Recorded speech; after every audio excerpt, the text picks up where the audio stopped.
En voici le tarot alchimique, qui est aussi connu sous le nom du tarot Solabusca. Donc, je vous avais présenté le tarot Solabusca, une autre édition. C'était l'édition Renacimento dans un coffret velours.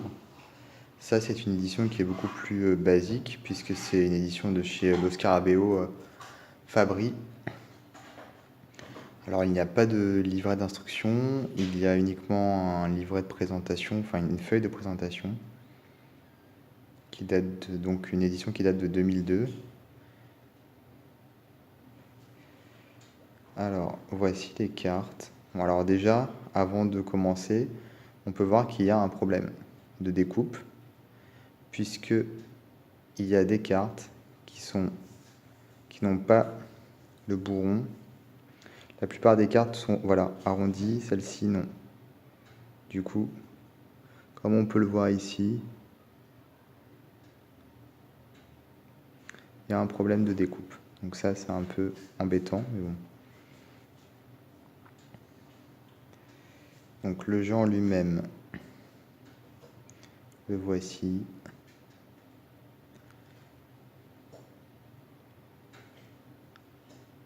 Les cartes sont écrites en italien. Le Solabusca est un des jeux les plus anciens, un des tarots les plus anciens qui existent. Je crois qu'il est moins ancien que le Visconti, mais il est tout de même très ancien. Les couleurs sont assez vives, parce que dans l'autre édition de chez Renacimento, elles étaient quand même plus passées, plus claires. Voilà, après on a le problème des... Ici, les cartes sont mal coupées.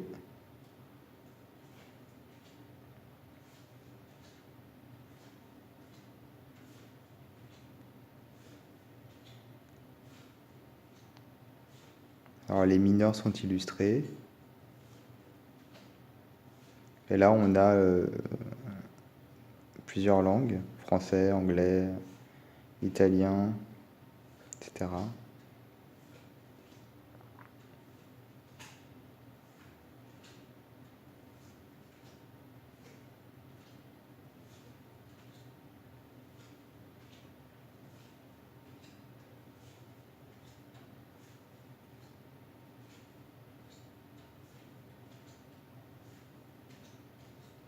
Et c'est un jeu qui est assez intéressant, et même en termes de divination, puisque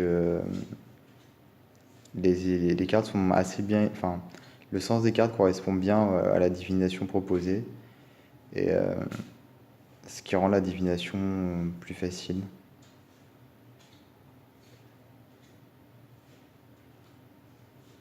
Enfin, dans cette édition-là, aucun sens n'est proposé, puisque il n'y a pas de livret. Mais dans mon autre édition de Renacimento, il y a un livre avec des significations.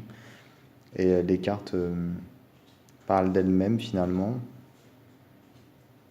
puisqu'on retrouve vraiment le sens de la divination proposée, du sens, enfin, sur l'image, sur l'illustration elle-même.